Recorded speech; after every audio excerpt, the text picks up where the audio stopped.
Hello viewers, আসসালামু আলাইকুম। আজকে দেখাবো ঝটপট একটা বিরিয়ানি ভিন্ন স্বাদে। তাই এখানে তার জন্য নিয়ে নিয়েছি পেঁয়াজ, রসুন, জিরে, গরম মশলা, শুকনো মরিচ, কাঁচামরিচ, কাজু বাদাম, আদা, নারকেল, সয়া সস, টক দই। এখানে এই মশলাগুলো বেটে নেব পাটায়। এখানে মুরগির মাংসটাকে একটু ভালো করে ভেজে নিয়েছি লাল করে, যাতে গন্ধ না বেরোয়। অনেক সময় কিন্তু মুরগির মাংসে গন্ধ বেরোয়। 2 কেজি পরিমাণে মুরগির মাংস নিয়ে নিয়েছি। এখানে নিয়ে নিয়েছি 1 কেজি পরিমাণে পোলাও চাল ধুয়ে ভালো করে ঝরানিটা দিয়ে নিয়েছি। এখানে তেল গরম মশলাটা দিয়ে একটু গরম করে নিয়েছি। আর এখানে মশলাগুলো পাটায় বেটে নিয়েছি, যে মশলাগুলো দেখিয়ে দিচ্ছি। কাজু বাদাম, পেঁয়াজ, রসুন, জিরে, গরম মশলা একসাথে বেটে ভালো করে মিহিম করে নিয়েছি। মশলাটাকে কষিয়ে নেব 2 থেকে 3 মিনিট।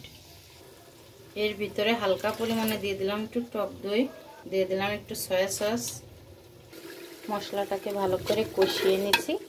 এখন মাংসগুলো দিয়ে দেবো এর ভিতরে। ভাজা মাংসটাকে দিয়ে ভালো করে মশলার সাথে মিশিয়ে দেবো 4 থেকে 5 মিনিট। এর ভিতরে দিয়ে দিলাম আর একটু টক দই, দিয়ে 5 মিনিটের মতো রান্না করে নেব। মাংসটাকে 5 থেকে 7 মিনিট রান্না করে নিলাম। এর ভিতরে দিয়ে দিছি 1 চামচ পরিমাণে লবণ। এবার 1 কেজি পরিমাণে পোলাও চাল ভালো করে কষিয়ে নেব 4 থেকে 5 মিনিট। ভালো করে মাংসটার সাথে চাউলটাকে নাড়াচাড়া দিয়ে মিশিয়ে নেব আর রান্না করে নেব আরও 2 থেকে 3 মিনিট। চাউলটাকে একদম ভাজা ভাজা করে নেব।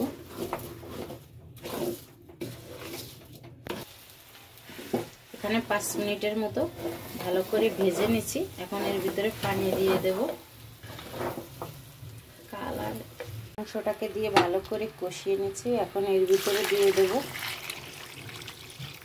1.5 কেজি পরিমাণে পানি দিয়ে দিলাম। 1 কেজি চাউল, 2 কেজি মাংস। এটাই কিন্তু সুন্দর পারফেক্ট ঝরঝরা হবে।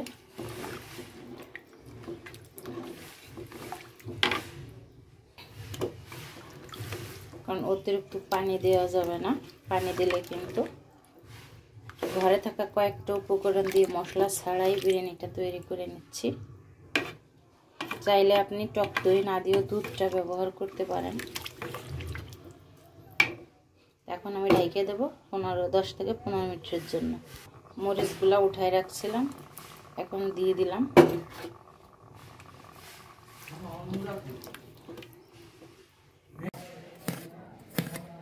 খিরাইটাকে সুন্দর করে কুচি কুচি করে কেটে নিলাম। লবণ, শুকনো মরিচ, কাঁচামরিচ, তেঁতুল, খিরাই দিয়ে ভালো করে একটা শাহী সালাদ বানিয়ে নিলাম।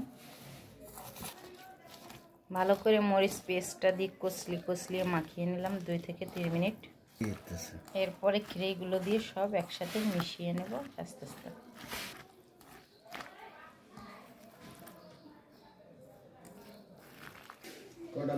এখানে ঝরঝরা একদম বিরিয়ানিটা পারফেক্ট সুন্দর করে হয়ে গেছে। এখানে একটা প্লেটের ভিতরে বাড়িয়ে নিচ্ছি।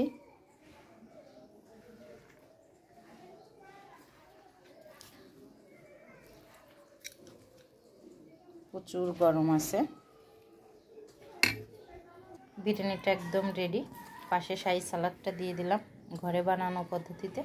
তো এভাবে বিরিয়ানির সাথে এই সালাদটা খেতে কিন্তু ভীষণ ভীষণ মজা। আর আমার এই বিরিয়ানির সহজ রেসিপি যদি আপনাদের ভালো লেগে থাকে, লাইক, শেয়ার, কমেন্ট করবেন। অন্য কোনো রেসিপি নিয়ে আবার হাজির হবো। আল্লাহ হাফেজ।